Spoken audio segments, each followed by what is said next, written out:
आज आपण सविस्तर चर्चा करणार आहोत. विद्यार्थी मित्रांनो, आपत्ती म्हणजे नेमकं काय? तर अचानक येणारं कोणतंही संकट याला आपण आपत्ती असे म्हणतो. आपत्तीचे मुख्यतः दोन प्रकार असतात: नैसर्गिक आपत्ती आणि मानवनिर्मित आपत्ती. नैसर्गिक आपत्ती म्हणजे ज्या दुर्घटना नैसर्गिक कारणामुळे घडून येतात त्यांना नैसर्गिक आपत्ती असे म्हणतात. उदाहरणार्थ भूकंप, पूर, सुनामी, दुष्काळ इत्यादी. तर मानवनिर्मित आपत्ती म्हणजे मानवनिर्मित चुका किंवा निष्काळजीपणामुळे घडलेली दुर्घटना म्हणजेच मानवनिर्मित आपत्ती होय.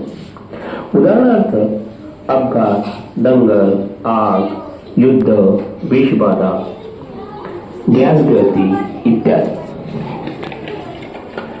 विद्यार्थी मित्रांनो, आज आपण मानवनिर्मित आपत्ती, अपघात याविषयी सविस्तर माहिती घेणार आहोत.